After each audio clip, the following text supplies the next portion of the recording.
rare and balanced view on politics in today's world. Based on facts, born of rationality, common sense, and logic, providing context on today's events. This is American Perspective with Rick Thomas. Hello, everyone, and welcome to American Perspective. I am your host, Rick. Hopefully, G had a really good day yesterday. It was his birthday. I sang at the end of the show. Some of you may have taken off early for that, so if you're in the chat, either on Facebook or on Rumble, because that's where he usually hangs out, say, happy birthday, G. There you go. All right. So I've been focusing a lot, and so is the mainstream media, of course, because, you know, immigration seems to be the topic of the day. But I thought we've got a few other things that are happening in the international scene that we need to pay attention to. Hello, Jarhead. Welcome. And I thought it would be nice to maybe change the focus slightly. There is some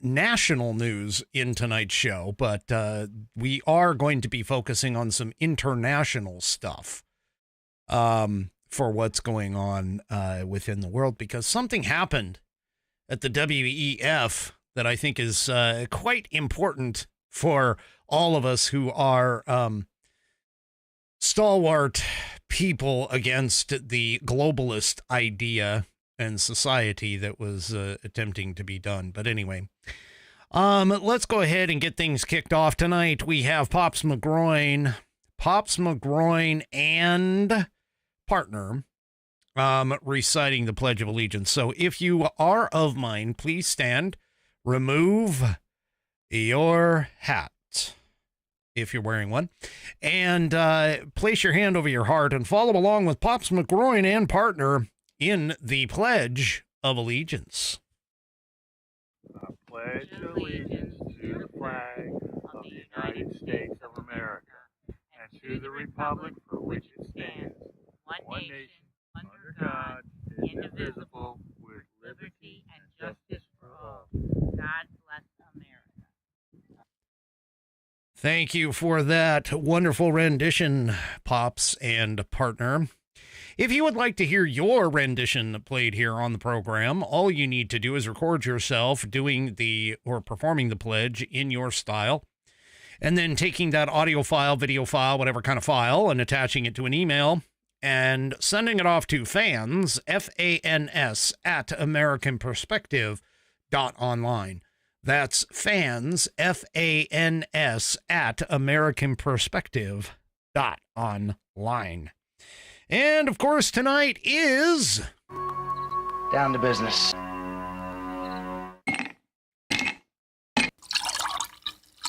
That's the nectar of the gods, baby. That's right, it is Whiskey Wednesday. It's like Taco Tuesday, but for badasses.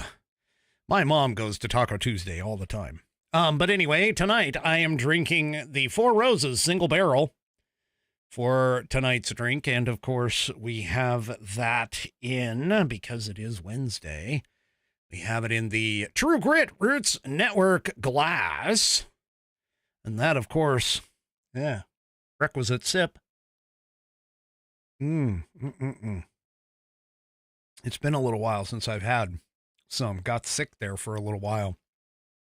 So anyway, so there... Whew, it's got a little burn to it going down the pipes. Anyway, so because it is True Grit Roots Network night, TGRN, they are our headline sponsor. TGRN.net is where their internet home is. And let me tell you, if you head on over there, you know what? I just realized I got to get the Dallas Moore Outlaw Radio, logo up here too. I've got the Walter Trout one. Oops, right over here. It's underneath my finger. There we go. It's the Walter Trout one right there. Yeah. So I got to get that up there. I got to add the Dallas Moore Outlaw Radio. You know, I was checking the stats And I got to tell you, you guys have done a fantastic job, both on Walter Trout as well as Dallas Moore Outlaw Radio, both of them, just for the past month. They are getting close to 1,000 total listening hours. That is just fantastic. 1,000 total listening hours per station. Per channel, I should say, not station, because we are the station, TGRN, but per channel. Almost 1,000 listening hours on both. Thank you. Thank you, everyone who is listening. You can listen right now on tgrn.net through your browser, or for Walter Trout Blues Rock Radio, you can download the app. The Dallas Moore Outlaw Radio app isn't quite ready for prime time. It hasn't been released yet, but it will be coming hopefully soon. Hopefully soon. But you can also listen, if you already have the Live 365, iHeartRadio, and of course the Odyssey, AUDACY apps. You can find both of our channels on those in their catalog of digital radio stations. So you should go and check it out. You can also, too, listen to both on your smart device in terms of Alexa. Just remember to use the keyword from when you announce the station name. So, for an example, for Dallas Moore Outlaw Radio, you would say, play Dallas Moore Outlaw Radio from Live 365. You've got to say the word from in that sentence. That is very, very specific, okay? So Dallas Moore Outlaw Radio from Live 365 should get your Alexa to kick off. And it might take, if it's your first time, it might take her a second to find it, but she should.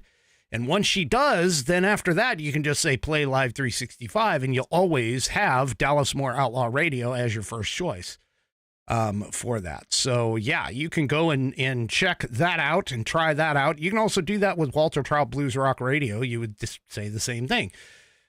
Play Walter Trout Blues Rock Radio from, again, keep in mind, it's got to be the from Live 365. And that should get you what you need for both of them. So go and check us out, tgrn.net. That stands for True Grit Roots Network, based out of Austin, Texas. Both channels are live and running 24/7, 365 at the moment. So fantastic. Thank you very much for all of the support, and we do appreciate it. You can go and check us out at tgrn.net. Okay. Whew. Well, I thought I'd kick us off with a little bit of humor. Nationally, of course, national humor, we have the whole hog versus Carvel. Well, Jesse Waters picked up on this, and he had a little something to say about it. So let's take a listen to what Jesse, Mr. Waters, has to say in regards to this hog versus Carvel rivalry, I guess is the best way to put it. So let's go ahead and take a listen. Right, watching these two fights like watching women's boxing. They're both 130 pounds. The fighting's bad, and I don't care who wins. Clyburn, he himself is a problem. He's the one that gave us Joe Biden. He blackmailed Biden to have a DEI VP. Yep. He was part of that coup and then pushed Kamala instead of an open primary, and then they got wiped out. And he's blaming the media. Permission to make an analogy. Please do. This is like the Democrats are a chef who cooked disgusting food. The media is like the food critic that keeps on lying to everybody about how good the food is. Now, they don't have any more customers, and the critic has no more readers, and the chef, instead of changing his recipe, wants food critics fired and rehired with better food critics. It has nothing to do with the food critics. You cook disgusting dishes. You need to stop using influencers and celebrity appearances and flashy music. Just cook better food that everybody likes. Jessica, there's a saying, it's called all sizzle, no steak. Read about it. Well, he certainly didn't hold back, did he? I don't necessarily watch Fox News very often, but when I see clips like this, it makes me think that, hey, maybe there is something worthwhile on some channels. Obviously, that was part of the 5 on Fox News, but yeah. I just thought it was pretty funny. He called them women's boxing. He doesn't care who wins. Yeah, I agree. Anyway, sometimes you just got to laugh at those guys. Well, in other news, Dickie Durbin, Sticky, Tricky, Dick Durbin, has announced today that he is retiring. Yes, folks, the number 2 in the Democrat Party in the Senate has decided that at the end of his term, he is not going to run once again. He, after 5 this is his 5th series in the Senate. Now, keep in mind, that means that he's been in the Senate for almost 30 years because 6 senators are elected for 6-year terms. So he's been there for almost 30 years. Can you believe that? He goes all the way back to Reagan. Believe it or not, at least I believe so. But anyway, he announced his retirement today. Thank gosh. But now the free-for-all begins. Because keep in mind, I mean, this is Illinois, so don't think that there's going to be a Republican that's going to jump in all of this and actually win a Senate seat. But he and Tammy Duckworth, yeah, Tammy's 56 years old, so she's just a year or 2 ahead of me. And yeah, so there you go. Bonnie asks, does that mean that he's going to try to run at the presidency? Well, why not? He's almost 80. Why not? Anyway, so yeah, Dickie Durbin, little tricky Dickie, slick Dickie, whatever. He was the guy that I had a video at one point where he was talking about the Great Replacement theory, and even though he claims that it's it's nothing more than just a theory and so on and so forth. But anyway, he announced it apparently to the New York Times, and they said, and in it he said, there are good people in the wings, good people on the bench ready to serve, and they can fight this fight just as effectively as I can. There comes a point where you have to face reality, but this is the time to leave for me. Now, it's kind of questioning in terms of his timing with all of this. Now, this does leave a bit of a power vacuum, just so you're aware, because, again, he is right behind Chucky Schumer, Chuckles the Clown, Schumer, which makes me wonder if Chucky might be thinking about leaving. But Durbin, who is 80, has been in Congress since the Reagan administration, went ahead and fueled speculation over his retirement over reports that he had only raised $43,000 in the first 3 months of 2025. Well, his seat is up for election in 2026. So that means he's not that far off. So, anyway. Durbin has been really slow telling the press in late March that he would decide his future plans in the coming weeks. But he basically, I think he's finally realized that it's time to go. So, anyway, it's going to be interesting because they are going to, obviously, once again, this isn't going to be a Republican that's going to take the place. So if you're sitting here thinking to yourself, Dickie Durbin leaving the Senate, that leaves an open seat for the red side. Yeah, no, that ain't going to happen because, again, this is in Illinois, deep blue Democrat Illinois. So, but it is going to be interesting to see who actually gets the top or gets that spot from the Democrats. And again, I think we're starting to see, honestly, an attempt at a regime change in the Democrat Party, for, a lot of these ones. Now, obviously, if Chuck Schumer were to decide to retire, that would open things up for AOC.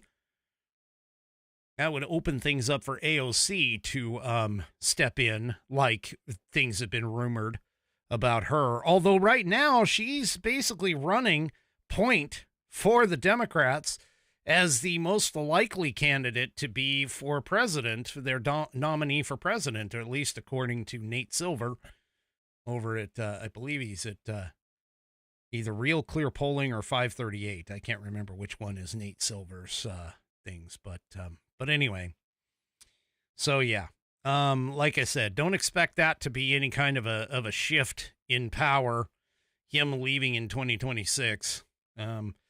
But yeah, Tammy Duckworth, though, is the other Illinois senator, and she is there. And so there is going to be a cohort of other Illinois Democrats that are angling to take Durbin's seat once he does vacate it. So, and that means that's, of course, because of another opportunity may not come for decades. I mean, one of the things that I find really fascinating, and realistically, I mean, this is to blame on the electorate. It has nothing to do necessarily with the Constitution of the United States, although keep in mind that the framers and the founders did not view politics as being a career. In fact, George Washington was the first politic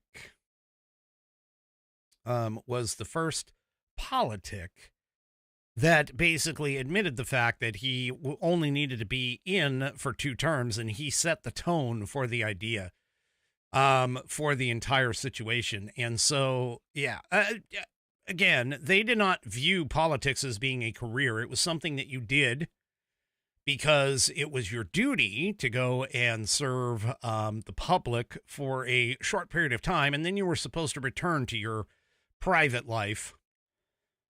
We've now since passed that, so, I am an advocate for term limits now that we know that people can't be trusted to do the right thing, go off and, serve a couple of terms in either the Senate or the House, and then return back to your life and leave the public life behind.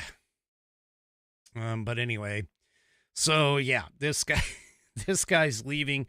And so there's a couple of questions, or a couple of people that seem to be potential replacements, one of them being Illinois Lieutenant Governor Juliana Stratton, who has reportedly sought Governor J.B. Pritzker's endorsement for the seat.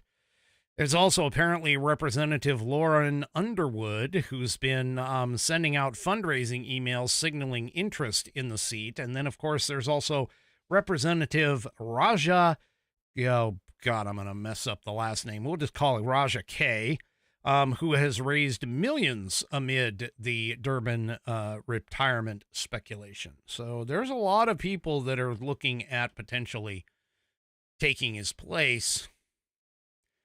But the thing about it is, of course, is that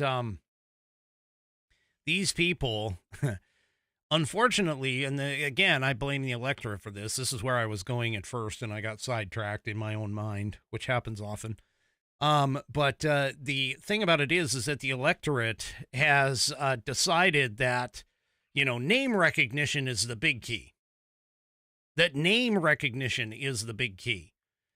And, again, it's like, oh, yeah, that guy, he sounds familiar. Even though I can't tell you what he may have done for me, what he or she may have done for me, I recognize the name. That's how, Teddy Kennedy kept getting elected, because everybody he would fall asleep. They would have video of him falling asleep in chamber. And, nobody bothered to, boot him out. So, yeah. Anyway, so there we go. I'm being told I need to take drinks and, to clear my mind. Well,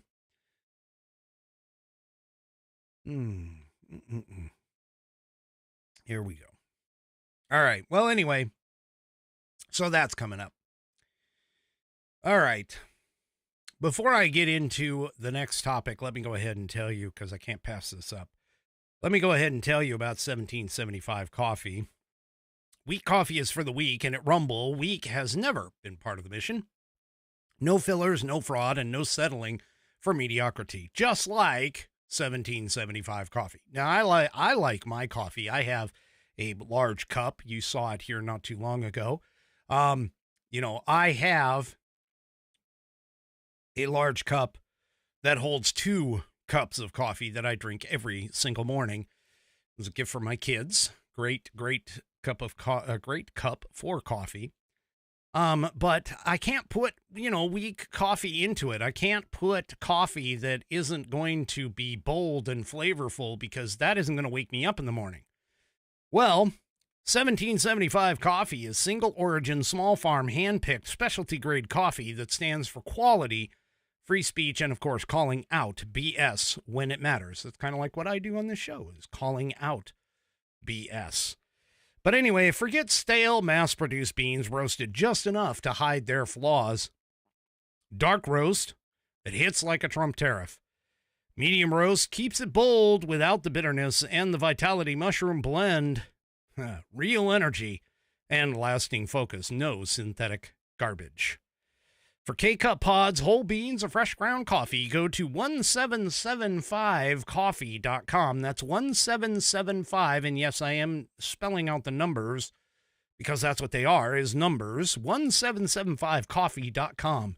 Use promo code STUDIO for 15% off those K-Cup pods, whole beans, or fresh ground coffee, whatever your choice is.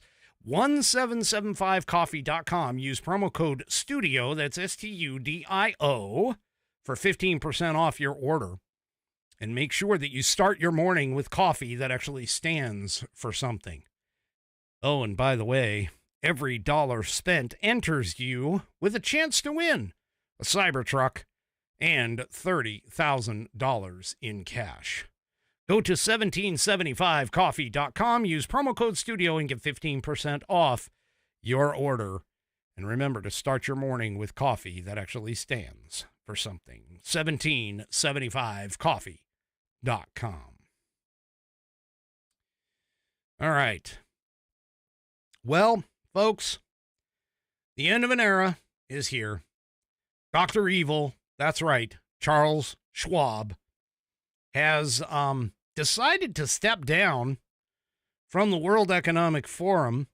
And now the World Economic Forum has announced and confirmed that there's an investigation into claims that he misappropriated funds.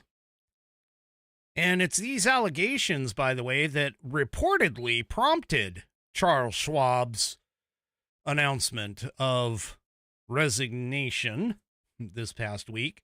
So, in a statement that was confirming a report by the Wall Street Journal, the WEF said that its board of trustees unanimously supported the Audit and Risk Committee's decision to initiate an independent investigation following what was called a whistleblower letter containing allegations against former chairman Klaus Schwab.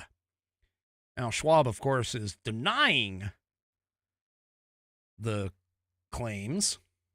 Did I say Charles 3 Chevy? He's saying Klaus, not Charles, because there was Charles Schwab. I might have forgotten that. It's Klaus Schwab. But anyway, the WEF, which holds an annual meeting of wealthy, famous, and influential global elites. Again, keep in mind, that's the global elites. They all fly in. They all fly in, of course. They all fly in their luxury jets and all this other stuff, and sit there and yell at you for screwing stuff up in the world or whatever, the CO2 and all that other crap.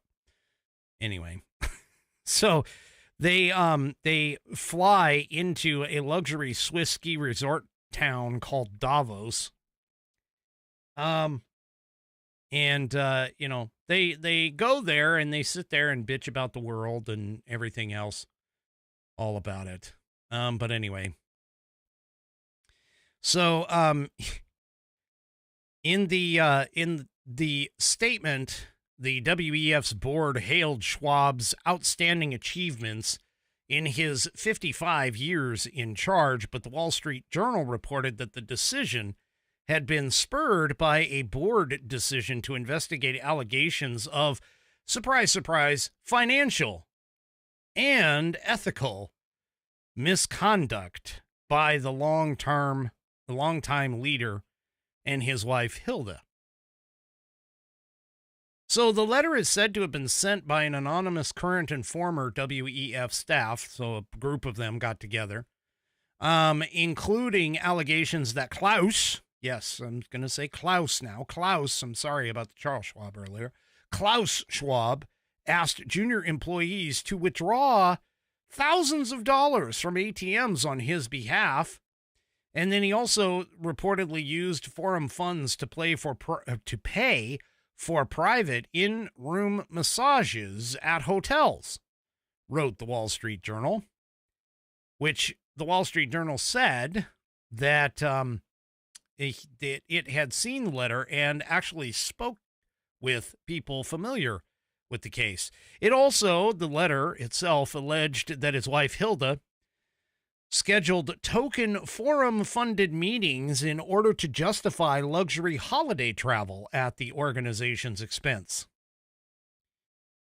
Okay, what is it that I see as a commonality across all of this with the, the left and these leftist elites and everything else? What's the commonality? Oh, corruption. Ethical issues, ethical violations, things of that nature. Yeah. Anyway, Schwab himself could not be reached immediately for comment, but according to the paper, he had denied vehemently all the allegations and threatened to sue if board members pursued an investigation. Yeah, despite all of that back and forth, and, threats and everything else, the Board of Trustees decided at an emergency meeting on Sunday to open a probe. Schwab opted to resign immediately after that. In its statement today, the WEF said its decision was made after consultation with external legal counsel and in line with the forum's fiduciary responsibilities. Yeah, fiduciary responsibilities, like having all of the members of Davos fly in on private jets and then sit there and say things like, you as a average citizen will eat bugs. Yeah, and you'll like it. Yeah. Anyway, now the forum did point out and say that while they take the allegations seriously, it's emphasized that they still remain unproven and will await the outcome of the investigation to comment further. So, yeah. Well, Schwab himself is 87 years old, so it doesn't really surprise me any that he would decide to step down. What is it with all these older people? They're just, I guess we're at the end of an era, I suppose, and all these people are just like, we have 80-year-old Dick Durbin, you got 80-something-year-old Nancy Pelosi, 80-something-year-old Biden, 87-year-old Klaus Schwab. So, anyway, anyway, so, just a little background on the guy. He was a little-known business professor at the University of Geneva when he, in 1971, founded the WEF's precursor, which was called the European Management Forum. That first forum reportedly drew fewer than 500 participants. Since then, the event has swelled to attract thousands each year. Schwab broadened the conclave by inviting top political and business leaders, representatives from trade unions and civil society, assembling prestigious Rolodex as he turned the gathering into a networking showcase. The WEF maintains that it provides a global, impartial, and not-for-profit platform for meaningful connection between stakeholders to establish trust and build initiatives for cooperation and progress. Its mission, it says, is for improving the state of the world. Well, I think they need to change that if this comes out true, because of the fact that they need to change that. Instead of improving the state of the world, improving our chairman's bank account, I think it would be a good slogan for them. Anyway, critics, of course, maintain that the WEF's gatherings simply just create a safe space for the corporate world to lobby governments without oversight. The annual event has fostered the concept of the Davos man, referring to the elite crowd of affluent and sometimes super wealthy movers and shakers with global clout and reach. And Schwab and the organization he founded have long been the focus of conspiracy theorists.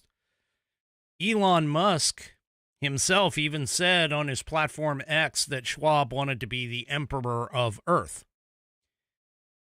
Now, the memes that have been running around, by the way, they've been showing Klaus Schwab being the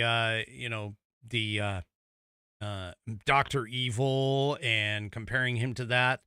Not to mention the fact, and also just as a side note, the memes for comparing like George Soros and Emperor Palpatine, and their looks are kind of interesting. But anyway, well, we'll kind of have to see where this thing goes. I don't know if it's really going to go anywhere, but I mean, yeah. For him to be finally caught after all these years, if he's really been doing this for as long as he has been, I mean, 55 years being in charge of this organization. Yeah, I'll be really surprised. Anyway. Well, on another front, looking at Ukraine and Russia. Now, keep in mind, Ukraine reportedly has agreed to several of the Trump administration's demands, including a very large rare earth metals deal. There was something about that here recently. I chose not to put it in the program because it didn't really seem all that big. But now things are getting a little bit closer in terms of conversations. We have a gentleman over there in the Europe, in Eastern Europe, attempting to bring both Zelensky and Putin to the table. We'll have to see what happens with all of this in terms of all that. But Zelensky has made some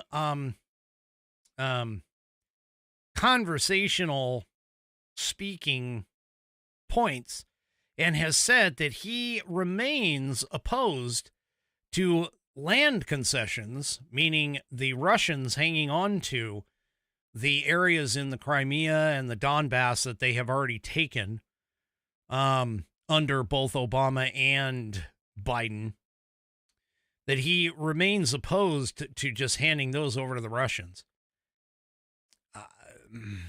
Again, I think that's kind of a not so great position for him to come at, because the fact of the matter is that Russia has taken and held both of those regions throughout your fighting. And you, meaning Zelensky, has basically hasn't been able to make any inroads in that. In fact, the small area that they were able to take really didn't last long.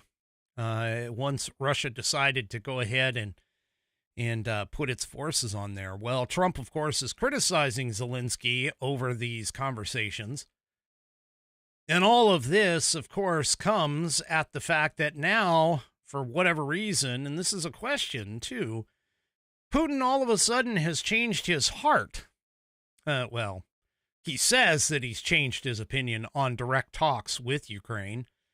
He at first was talking about how he would never sit down with Ukraine and hold direct talks with them, especially with Zelensky. Now, one thing you have to understand about Putin is that Putin is very crafty with the way that he phrases things.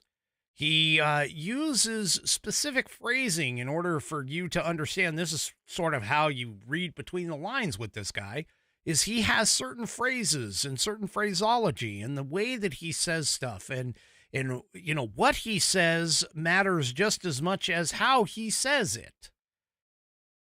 And in this particular case, Russian President Putin said on Monday that he was willing to hold direct talks with Kyiv. Now, again, keep in mind that he did not say anything about Zelensky. He is willing to negotiate directly with Kyiv. And he is open to bilateral peace talks with the Kyiv regime. Again, okay, he's refused consistently to negotiate directly with Zelensky. He continuously has described the leader as a neo-Nazi regime, and noted Russia expert Jeff Hahn from the London School of Economics has pointed this out. Now, Moscow has pushed propaganda such saying that a key war objective was to overthrow the existing Ukrainian government and ward off what they called Nazi threats. But now the Russian president has said that he will, that he wants to negotiate with Kyiv. And again, keep in mind that that doesn't mean that his opinion of Zelensky has changed, because he is specifically stated, again, that he wants to speak to the Kyiv regime rather than the Ukrainian government or the Ukrainian authorities. So Putin's choice to say that is a implication that, to him at least, Zelensky's government is not legitimate. Now, keep in mind that Putin's been dragging his feet. He's been dragging his feet about coming to the table. He made a comment about he was imposing an Easter armistice or an Easter reprieve, and ended up sending a whole bunch of drones in over some of the Ukrainian areas, causing air raid sirens to go off all day long on Easter. So it's not as though he's really attempting to overtly go and come to the table. But it seems like, at least with this conversation, that maybe he's trying to ward off and hold off any retaliatory actions by the Trump administration for all of this. Now, he's trying to highlight, according to Stephen Hall, who's a political scientist at the University of Bath, specializing in Russian affairs. Stephen Hall says he wants to highlight to Trump that Russia is willing to negotiate. Now, the U.S. has threatened to pull out of any kind of peace talks. He's been speaking, and Vice President J.D. Vance said today that we've issued a very explicit proposal to both sides. He told reporters while he was in India that it's time for either them to say yes, or for the U.S. to just go ahead and walk away. Now, keep in mind, That could be a strategy in and of itself by the U.S., trying to get the Europeans to step up and take charge in this whole situation, which is something that Trump has been talking about and trying to emphasize during his entire campaign for president and shortly after he became president. He keeps talking about how the Europeans need to take up more of a active participation in their own matter of affairs. But in this particular case, of course, you know, Russia just even simply saying that they would be open to speaking to at least somebody within Ukraine may be a small step forward, but the question becomes whether or not this is some sort of a Putin trap, too, because you can't necessarily trust the former KGB, I want to say agent, but he's a former KGB member and very, very savvy and intelligent. So anyway, U.S., UK, and French representatives were supposed to gather in London on Wednesday for discussions with Ukrainian officials on a possible ceasefire, but those plans were abruptly changed after a Russian strike in eastern Ukraine killed at least 9 people. Only lower-ranking officials were going to meet instead, including the White House special envoy for Ukraine and Russia, Keith Kellogg, who is said to have a 1-page document with him containing Trump's final offer, according to the news site Axios. So, Hahn also points out, and this is again one of the guys that's a supposed expert on Russian affairs, is saying that Putin's decision to reverse course is very much a publicity stunt, and it's a message to just one man. I think he's referring to Trump for that. Now, the reality, of course, on the ground, according to this piece in France 24, Russian forces are still grinding out progress on the front in the east of Ukraine. Militarily speaking, Ukraine is not in a very good position right now, says Hahn, and it seems more likely that Russia would pursue this military advantage more so than opt for a reversal. Now, you got to remember, of course, that, again, Russia is on the winning end on this. And so for Zelensky to sit here and talk about, oh, yeah, we're not going to cede any land that Russia has successfully taken over and has been in control of for quite some time. Yeah. So anyway, experts, though, are suggesting that Russia may actually be prepared to speak to Ukraine. They want to gain a bit of control over the situation. Outsourcing peace talks to the U.S. alone may reflect poorly in more conservative or nationalist circles in terms of Russia. Now, there is some suggestion, of course, that this might turn into a situation similar to what we see in Korea, where North Korea and South Korea officially have never ended the war. And that's part of the reason why there is a demilitarized zone between North and South Korea. But North Korea has never stated that South Korea is no longer Korean territory, and South Korea has never said that North Korea is no longer Korean territory. So this could end up in a situation where we might end up where, again, a truce is just called, and it's just a truce in formality, and that there is no actual end to the war.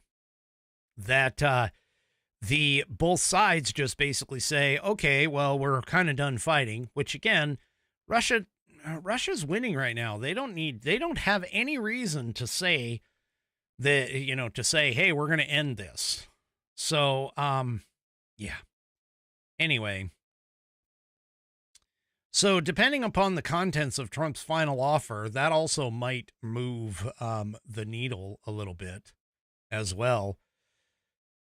Terms that are suggested in the U.S. proposal include an official recognition of Crimea as part of Russia, which that would make Vladimir Putin happy, an unofficial recognition of 4 other regions in eastern Ukraine as Russian territory, which all of those Zelensky, of course, has said that he's firmly ruling that out.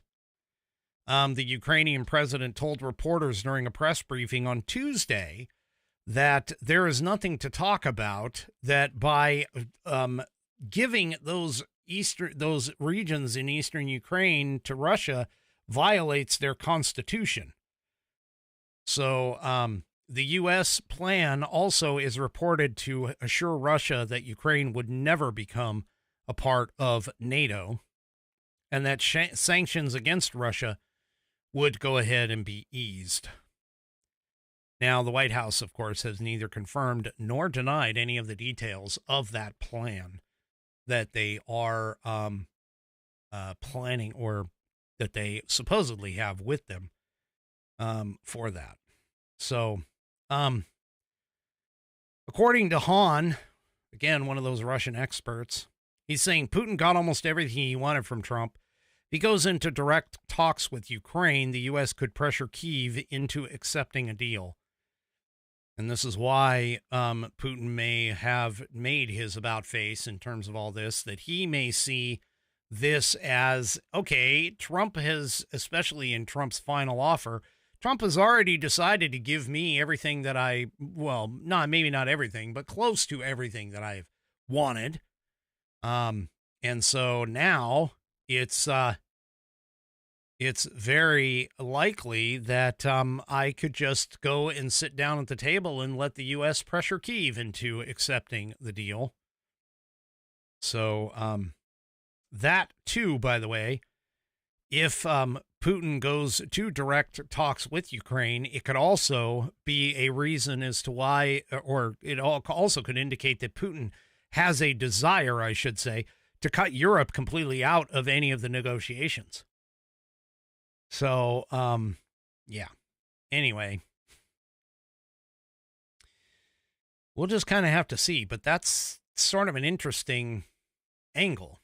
Now, Zelensky, of course, is putting himself into a difficult place by refusing to negotiate with Putin directly, and it would be a significant backpedal, I guess, if Zelensky decided to sit in the same room as the Russian delegates. Now, if he continues to say that he won't sit down with the Russians, it's going to be quite easy for Trump to say, well, obviously you guys don't want peace. Which, again, why Trump wouldn't say that Putin obviously doesn't want peace, because he's been refusing to sit down until now, is kind of interesting. And that's one of the angles that, of course, the left has been using against Trump, saying that Trump is a Putin ally. Now, again, keep in mind that Ukraine is probably not going to be desiring to accept a deal that would give Russia part control over what they've already taken, which, again, is the Donbass and Crimea. Now, Zelensky, for his part, has reiterated his desire for a 30-day ceasefire, but he is also starkly opposed to many of those same terms outlined in the U.S. proposal. So, and Putin, by the way, by doing this, he could say, ultimately, if Zelensky backs out, that he could basically say, well, you know, I gave it a try. Which would make him look good in terms of the international community. So anyway, we'll just have to see what happens overall with all of that. Well, in the tariff war with China, we've increased our way into 145%, at least that was the last number that I had heard, on Chinese products. And China has, of course, reciprocated and put up, I think, about 120% on our stuff. Well, one of the challenges that, of course, we do have here in America is not so much whether or not we have the things that we need in order to basically start manufacturing some of our own stuff that China normally manufactures. For an example, rare earth metals for things like batteries and, electronic equipment and everything else. It's not that we don't have those items, because we do. We actually have many of those resources here within the United States. And of course, the deal with Ukraine, once it's finished being inked, okay, we could have all of that there. But just like many of our processes here in the United States, while we have the raw materials, we unfortunately do not have the refining capability. And this goes true with even our oil. Many of our refineries that we haven't had very many refineries built here, just because of the fact that it's something that we have to continually fight against things like the EPA and so on and so forth. Okay.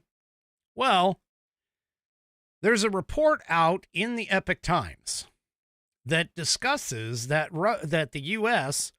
can produce rare earths, provided, if China decides to stop stop exports of rare earths, which they did put a restriction on 7 key manufacturing materials. And that, of course, points out the fact that we here in America do not have the manufacturing facilities right now. Experts are currently saying that it could take up to 5 years to develop a domestic supply chain that could supplant China's global monopoly in processing rare earths into materials needed to produce everything from iPhones to F-35 fighter jets. And keep in mind, of course, that I have mentioned the monopoly on this program at least a year ago. The monopoly that China has not only on the rare earths, but also on the raw manufacturing and raw materials across the globe. They've been expanding their reaches into Africa and the Congo and some other places where rare earths really, really reside. And of course, we now know, thanks to Afghanistan, the poor withdrawal in Afghanistan by Joe Biden, that China immediately stepped in and worked out a deal with the Taliban for some of their rare earth deposits. But the thing about it is that even though the United States has most of the 17 rare earth elements and up to 50 critical minerals underground, we currently have no industrial capacity to actually refine them into their processed form. And this comes according to Melissa Sanderson from American Rare Earths Board and also Critical Minerals Institute co-chair. She told the Epoch Times that currently in the United States, we have 0 magnet manufacturers. Now, here's an image, just so you're aware. For those of you on the audio portion of the program, you got to head over to rumble.com and take a look at this. But here is an image of a mine, a rare earth mine, that apparently is in California, Mountain Pass, California, taken in a photo last year. And this is a headliner in the piece, in the Epoch Times piece. Obviously we do have the raw materials, but just like everything else, even though we may have the raw materials, we definitely do not have the manufacturing capabilities just yet. So this is what she, Melissa Sanderson points out, that this is why China's imposed export restrictions on the 7 rare earth elements, heavy rare earth elements, on April 4th in response to President Donald Trump's April 2nd tariff announcement, made the headlines. And again, keep in mind that that hopefully the administration is thinking about this. And this is part of the reason why I was saying, even with the chip manufacturing, we were talking about during the Biden administration about the chips, about our silicon chips being built here. Well, the refinement, the finishing product, in that particular case, had to have been sent off to Taiwan first. We were doing some of the raw manufacturing here, but they would have had to go off to Taiwan in order to finish. So it wasn't as though we were necessarily becoming like what the Democrats and Joe Biden in particular were basically saying. It wasn't as though we were becoming independent and had an independent supply for these chips. But this is definitely something that is what would consider to be a glaring gap in our ability to actually manufacture these chips. Now, I did mention the announcement that NVIDIA was opening up plants here in the United States in order to try and avoid the tariffs.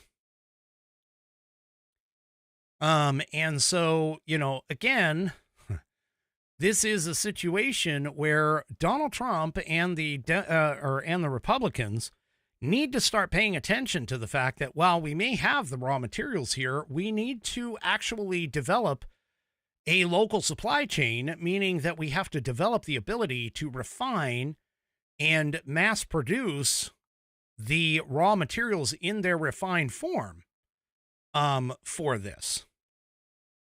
Now, one of the things that Trump's April 2nd order did put out, it gave Commerce Secretary Howard Lutnick 180 days to suggest how the federal government can help develop what he called a circular domestic rare earth supply chain. And keep in mind that if China decides to go ahead and ban the sale of rare earth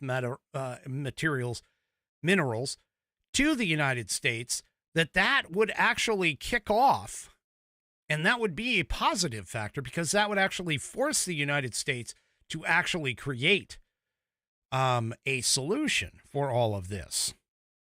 Okay. Now, Trump is also reportedly in the piece here, in the Epoch Times piece, is also pondering an order allowing deep sea mining and commercial stockpiling of this. So he obviously, the administration is aware of this particular situation and is trying to think outside the box in terms of ways that we can get to this point. But again, keep in mind, we're still a little bit behind the power curve. So there are some critics of this trade war that seems to be setting itself up with China, that it may be a bit premature for us doing that because of the fact that we're not quite at the point where, number one, we can actually take over manufacturing domestically for what our needs might be in terms of the demand and being able to have a built-up supply for these particular items. But also, too, there's been some suggestions that if China decides to blockade us from selling or from acquiring rare earth minerals to the United States, and then, of course, makes a move on Taiwan, that militarily we are not quite ready for that either. So this all kind of sets up an interesting dynamic and conundrum for the United States in terms of the pattern and where we are planning to go overall with our policies. But I do believe 100% that once a plan is put in place and begun to be enacted, that you will see things like domestic manufacturing, domestic development of processes to be able to do this in terms of getting America on track with having a domestic source for these items. Keep in mind, too, there was a very large thing that happened back in the late 1930s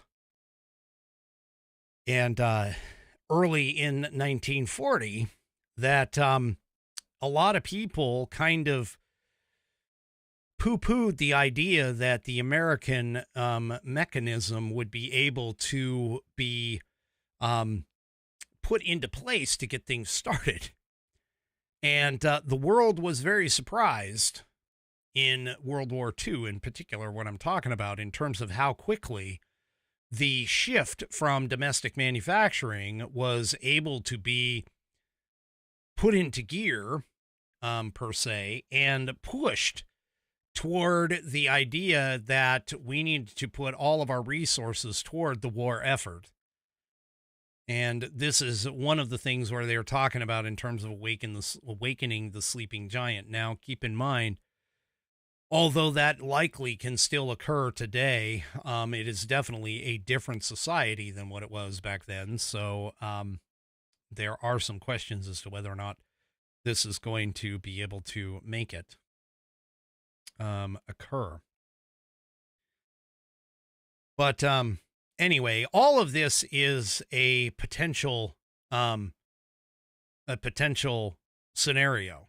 And in fact, what is his name here? Let's see. Antonio Gracefo, who is a economist, told the Epoch Times that the possibility, absolutely, he says, we can overcome the problem. In the long run, it's going to be much better if China cuts us off.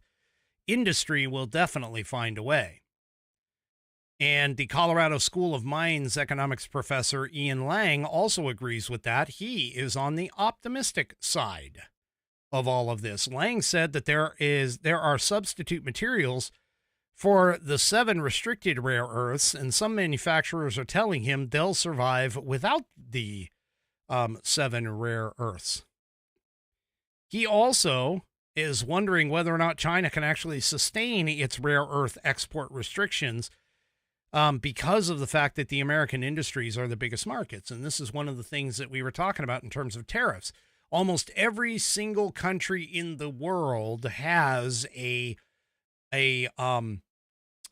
trade deficit, meaning that they are more dependent upon America than America is on them in terms of the purchasing of products. I pointed that out in terms of Canada and Mexico, that their amount of their GDP comes more from us than our amount of GDP comes from them.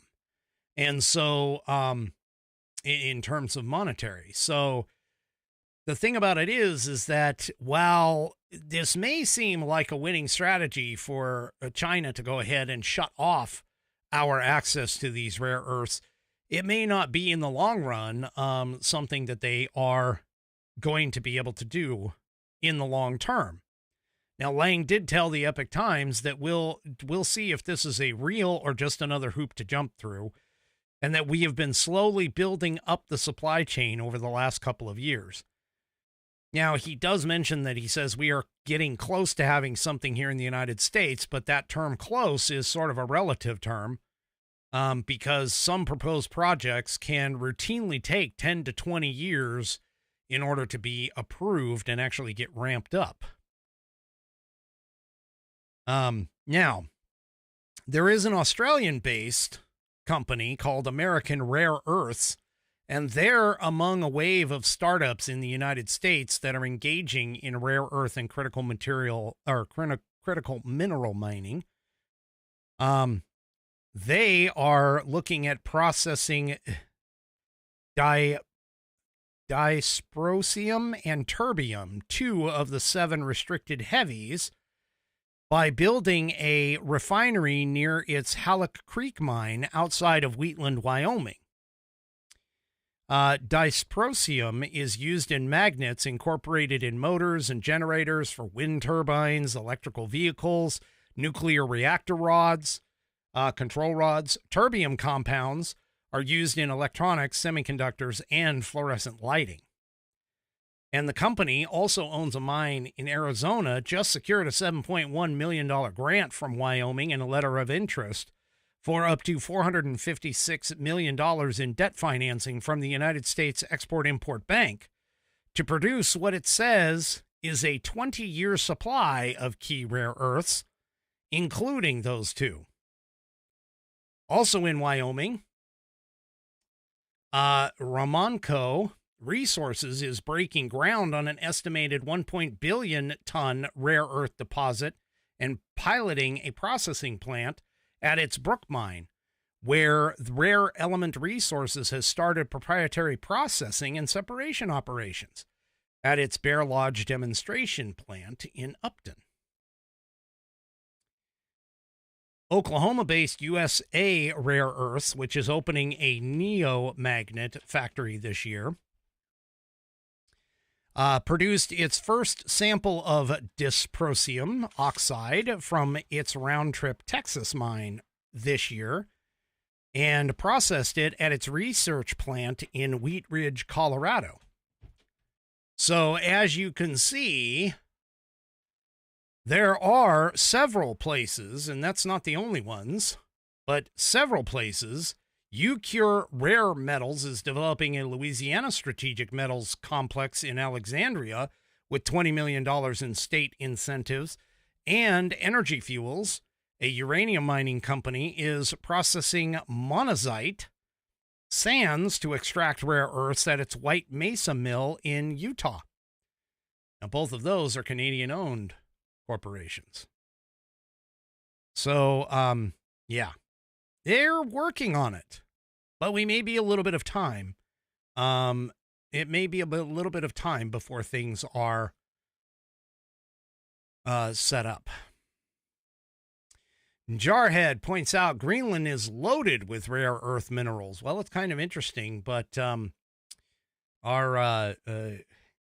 is that guy? I can see his face, but he's the Democrat leader in the House. Well, anyway, he is tapped to go, and I can't think of his name right off the top of my head, but anyway, he is tapped to run off to Greenland with a bipartisan committee, not to Greenland, sorry, to Denmark to talk about Greenland. So I wonder what's going on there. That was another article that I saw at some point. So, this is going to be quite interesting. Things are going to change, preferably for the better, for all of that. All right. Yeah, let me take a sip.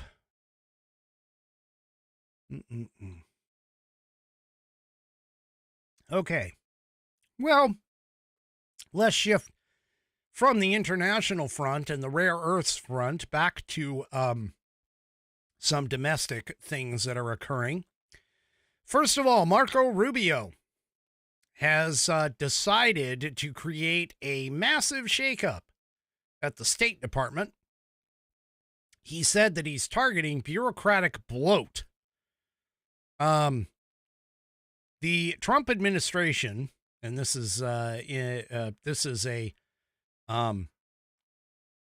plan. This is the plan for the State Department, and this is huge plans, they call it. Talking about cutting away a whole lot of fat. The Trump administration has begun an aggressive shakeup at the State Department that will include closing 132 agency offices, including many of those launched to further human rights, advance democracy overseas, counter extremism, and prevent war crimes. The plans to reorganize the leading foreign policy agency in the United States are outlined in internal documents that were obtained by the Free Press. They essentially show how the State Department will eliminate or restructure hundreds of offices in Washington, D.C., which is a revelation that comes after reports in recent weeks of a rumored overhaul at the agency, so it was a confirmation of sorts.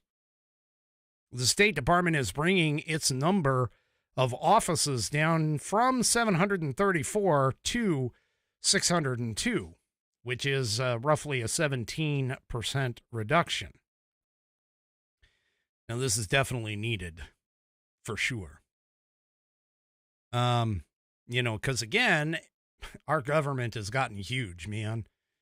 And $36 trillion in debt is just a minor, and I use the word minor facetiously, minor red flag and red light that is letting everybody know that, hey, we are living way outside our means when it comes to the federal government.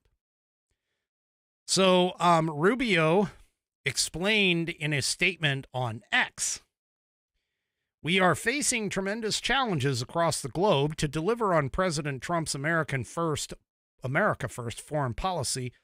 We must make the State Department great again. In its current form, the department is bloated, bureaucratic, and unable to perform its essential diplomatic mission in this new era of great power competition. Over the past 15 years, the department's footprint has had unprecedented growth and costs have soared. But far from seeing a return on investment, taxpayers have seen less effective and efficient diplomacy. The sprawling bureaucracy created a system more beholden to radical political ideology than advancing America's core national interests." So Rubio continues, and he says, "Separately, undersecretaries at the State Department are also being instructed within 30 days to prevent plans to reduce their U.S. personnel in individual departments by 15%, according to a senior State Department official. These include 6 top offices employing thousands of people. The reorganization comes as the Trump administration seeks to dramatically reduce the size and scope of the federal government." Now, I would say that's a very good attempt, a very good start at trying to rein in the overgrown bloat that the federal government has become and trying to get it back into the its constitutionally recommended, suggested, proposed, whatever word you want to call there, but back within its constitutional boundaries. To continue, this plan includes the elimination of 132 offices and 700 positions, said a congressional aide who's reviewed the documents. Many others would be transferred or reorganized, though such changes are not clearly explained and left unanswered questions as to how the proposed shakeup would functionally alter things, the aide said. This person, like some others, spoke on the condition of anonymity to discuss the proposal. So, Rubio also pointed out that under President Trump's leadership, we have a commander-in-chief committed to putting America and Americans first. As his Secretary of State, I am confident a reformed State Department would meet the moment and help make our country great once again. There we go.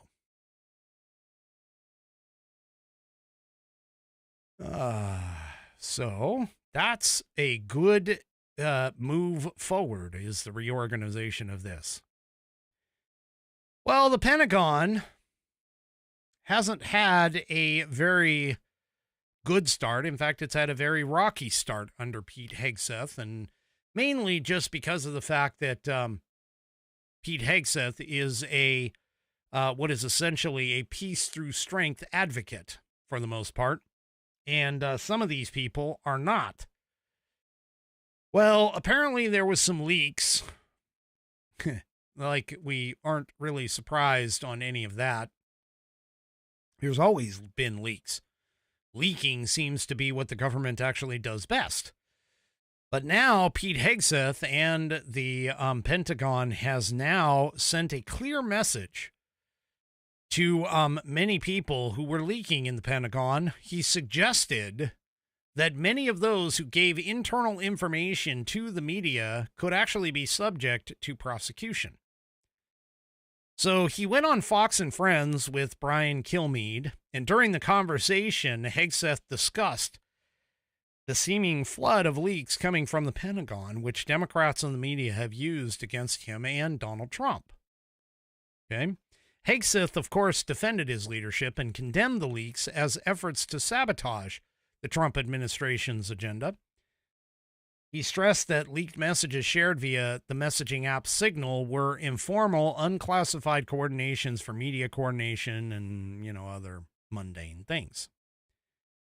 But he also confirmed that several senior staffers have been fired because they were suspected of leaking information.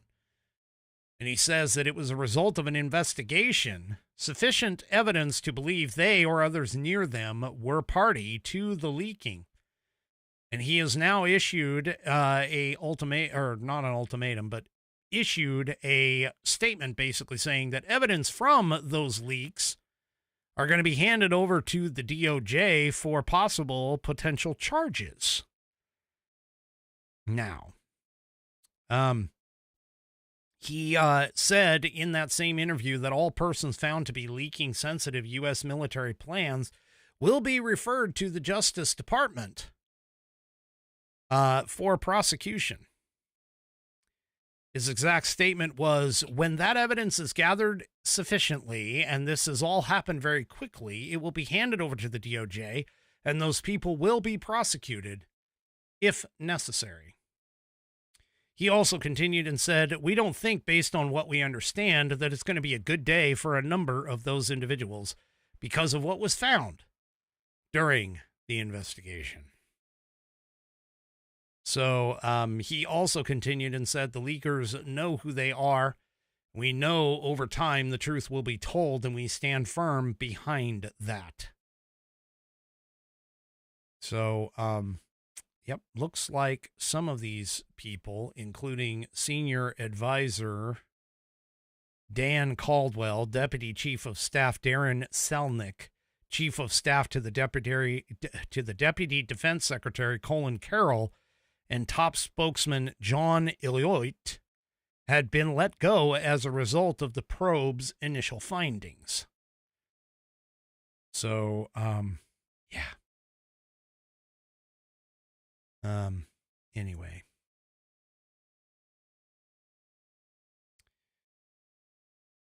Hegseth did add, by the way, that he doesn't have time for leakers. He doesn't have time for the hoax press that peddles old stories from disgruntled employees. And he goes, we should be talking about the decimation of the Houthis, how we're pushing back against the Chinese, how we have a new defense area at the southern border. Well, he's right about that. Now, reportedly, we've killed something like 75 key Houthi players, and possibly even more than that. So, yeah. Anyway, we'll just have to kind of see ultimately what comes out. Well, I'm going to be honest with you. If anyone, regardless of who it is, and by the way, we do not have a pet of the week this week. There is no pet of the week this week.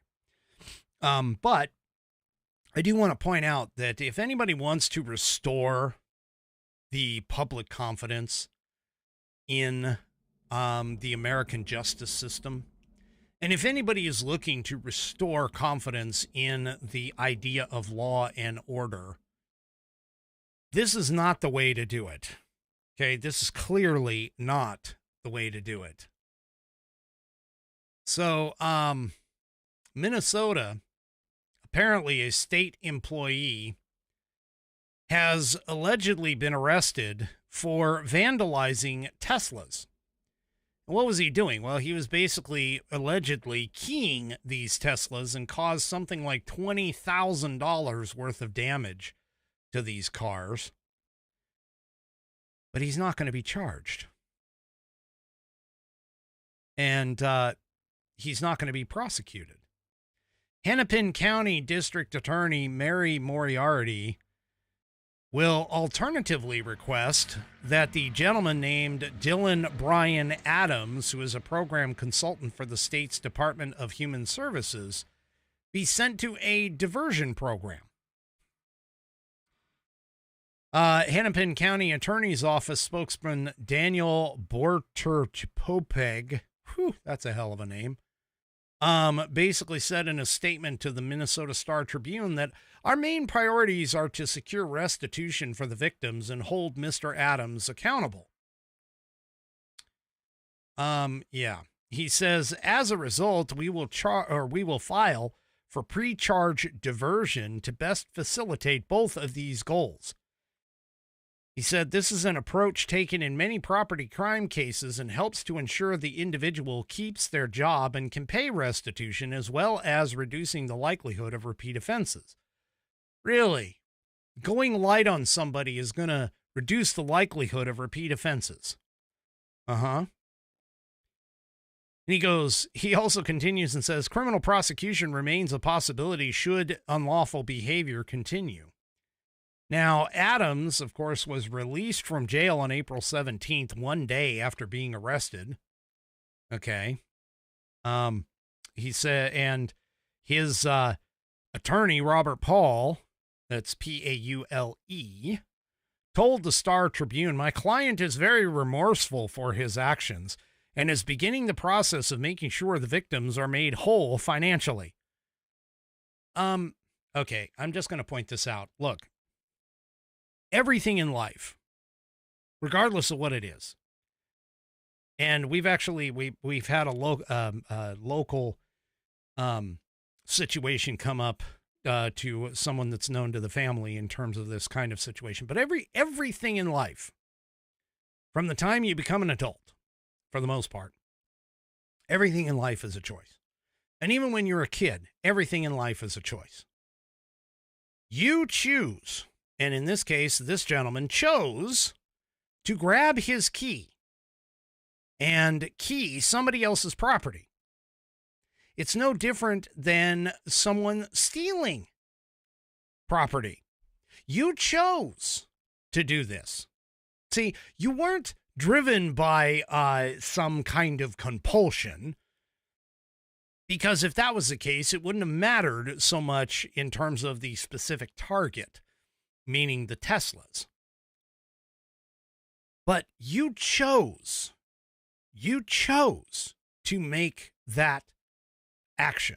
You chose to do this, and therefore you should be punished for that choice. And this is part of the problem with our society today, is that for whatever reason, we have given up on the idea, for the most part, especially in Democrat enclaves, we have given up on the idea of punishing the lawbreaker. And we're calling it out in terms of society being a bit of a problem. Yeah. So anyway, again, how are you going to instill confidence in the law and in crime and punishment when you've got people like this?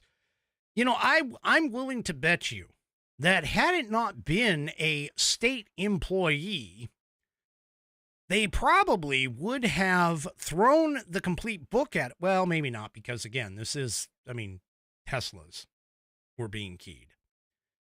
But still, regardless, if he had not been a state employee, they probably wouldn't have gone so light on him.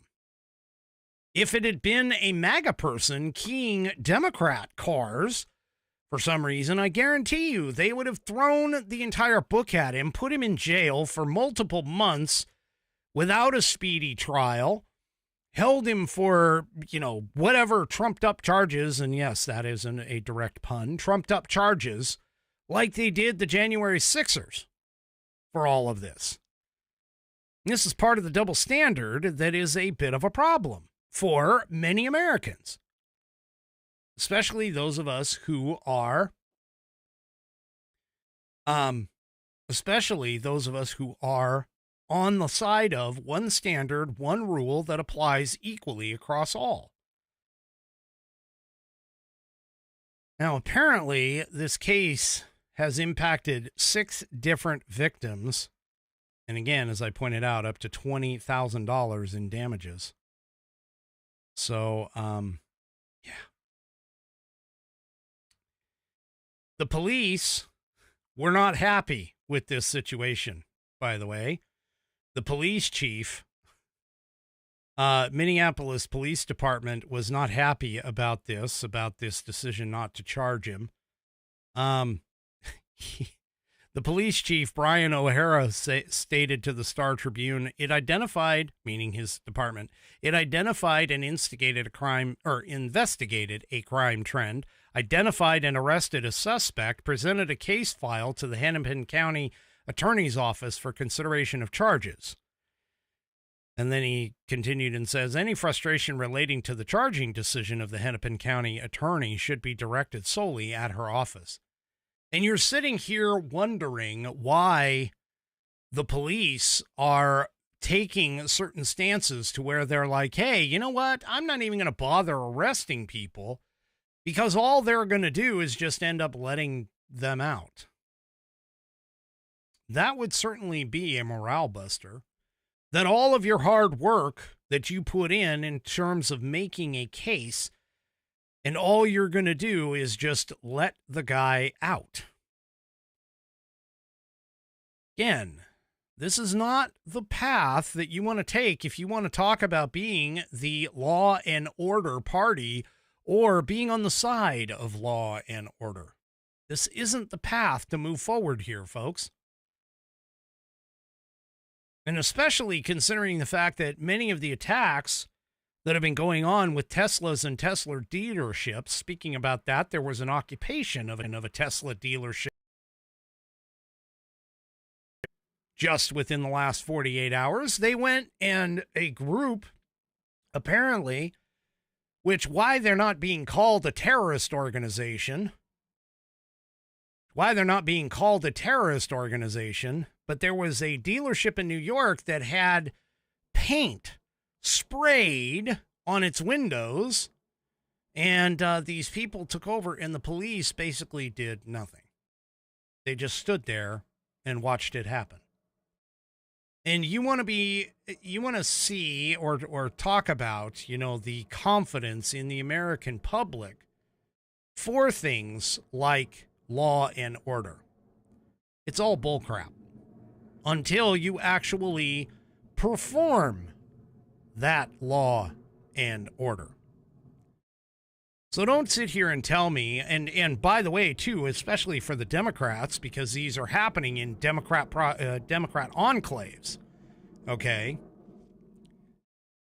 But these Democrat enclaves are basically just allowing these criminals to get away with things, and you wonder why people are not happy with the idea that you are engaging and wrapping yourselves around these criminals, these illegal aliens, these gang members, and so on and so forth. Now, the Trump administration, by the way, has labeled this trend against Tesla as a portion of domestic terrorism.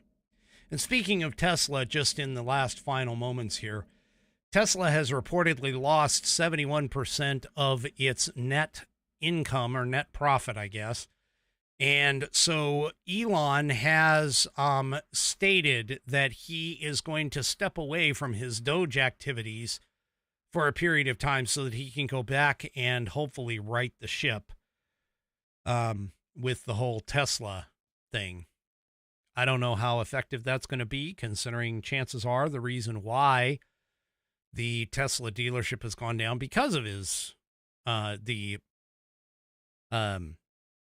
political war being waged against him over the Democrats. And I'm going to be honest with you. I mean, it's mostly Democrat climate change activists that are spending that kind of money in terms of getting electric cars, because I'll be honest with you, I don't know of too many Republican conservative folks that, number one, buy into the whole climate change fiasco, but number two, went and wanted to pay, $150,000 for what is essentially a battery on wheels. So, I mean, he is, he essentially ticked off his base of consumers. And now he's going to have to kind of figure out what he's going to do with that moving forward. All right, folks. That is it for me for this evening. Do me a favor, if you haven't already, head on over to rumble.com, get yourself an account. It is free. And once you are signed up and signed in, make sure that you search up the American Perspective channel and hit that green follow button to get notified every time that I go live. Also, too, don't forget to hit those thumbs up and like buttons across all of my platforms, whether it is YouTube, X, Facebook, and, of course, the aforementioned Rumble. We will see you tomorrow night, 5 p.m. Pacific, 8 p.m. Eastern Time, right here on American Perspective. Have a great rest of your evening, and good night, everybody.